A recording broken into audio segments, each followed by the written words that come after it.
Operation centre میں سارے پاکستان کے وزرائے تعلیم اور وزرائے صحت کا ایک مشترکہ اجلاس ہوا۔ اس میں ہائر ایجوکیشن کمیشن اور باقی جو تعلیمی اداروں کے سربراہان ہیں وہ بھی شریک ہوئے اور بڑی تفصیلاً اس پہ ڈسکشن ہوئی، اور ڈسکشن کے بعد جو چیزیں سامنے آئیں وہ یہ ہیں کہ پنجاب کے چند اضلاع میں، خاص طور پہ لاہور میں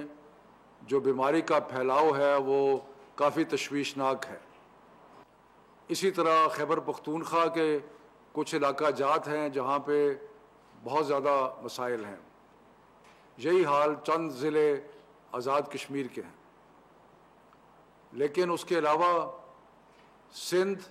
بلوچستان اور گلگت بلتستان میں بیماری کی شدت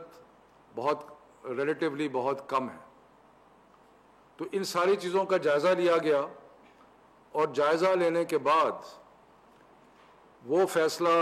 جو پچھلی دفعہ لیا گیا تھا کہ 15 مارچ سے 28 مارچ تک اسکول اور تعلیمی ادارے، اور میں یہاں پہ خاص طور پہ ایمفسائز کرنا چاہتا ہوں کہ تعلیمی اداروں کا مطلب ہے ہر قسم کے تعلیمی ادارے، یعنی کہ یونیورسٹیز، اکیڈمیز، مدارس، اسکولز، سارے کے سارے 15 سے 28 مارچ تک بند کیے گئے تھے، اور ان سلیکٹڈ علاقوں میں جہاں پہ بیماری کی شدت زیادہ تھی انہی علاقوں میں، اور اس سے زیادہ بھی ہو سکتا ہے، یہ فیصلہ کیا گیا ہے کہ 11 اپریل تک ان سلیکٹڈ اضلاع میں مزید تعلیمی ادارے بند کیے جائیں گے۔ یہ ثوابدید کہ کون سے ضلع ہیں اور کون سے شہر ہیں جہاں پہ تعلیمی ادارے بند کرنے ہیں، یہ صوبائی حکومتیں اور آزاد کشمیر اور گلگت بلتستان کی حکومتیں فیصلہ کریں گی۔ لیکن جیسے آپ کو پہلے معلوم ہے کہ پہلے پنجاب میں 9 ڈسٹرکٹس تھے، اس میں پھر ایک اضافہ ہوا۔ اسی طرح پہلے ہم نے پشاور میں صرف بند کیے تھے، لیکن خیبر پختونخوا میں پھر 8 ضلع اور ایڈ ہو گئے۔ تو یہ کہ کس کو ایڈ کرنا ہے کس کو نہیں کرنا وہ بیماری کی شدت کا حوالہ دے کے ہوگا، اور یہ بندش جو ہے یہ 11 اپریل تک رہے گی۔ اس 11 اپریل کی بندش کے دوران اگر کوئی ایڈمنسٹریٹر اور کوئی ٹیچروں کو اسکولز بلانا چاہتے ہیں تو یہ ان کا اختیار ہے کہ وہ ان کو بلا سکتے ہیں۔ ساتھ ساتھ ہم یہ بیماری کی صورتحال کا ریویو کرتے رہیں گے، اور ہمیں مکمل ادراک ہے اس چیز کا کہ اسکول بند کرنے سے خاص طور پہ بچوں کی تعلیم پہ بہت نقصان ہوتا ہے، لیکن بچوں کی صحت جو ہے وہ ہماری اولین ترجیح ہے، اور اس کے رسک نہیں لے سکتے، اور یہ صوبائی حکومتیں اپنے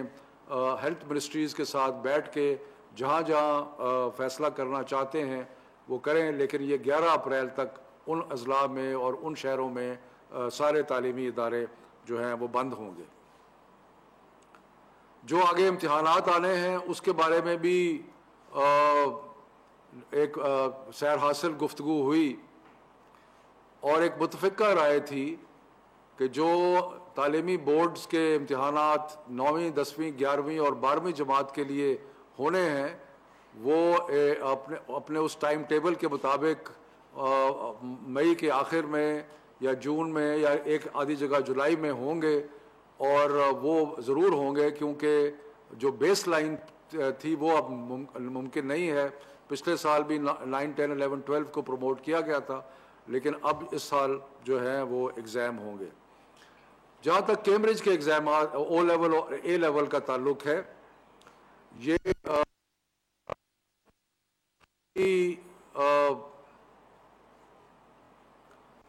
جتنے بھی جو میں نے تعلیمی ادارے بند کرنے کا کہا ہے اس میں اسلام آباد شامل ہے۔ اسلام آباد میں بیماری کا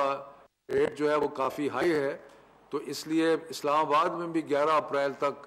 سارے تعلیمی ادارے جو ہیں وہ بند رہیں گے۔ میں امتحانات کی بات کر رہا تھا۔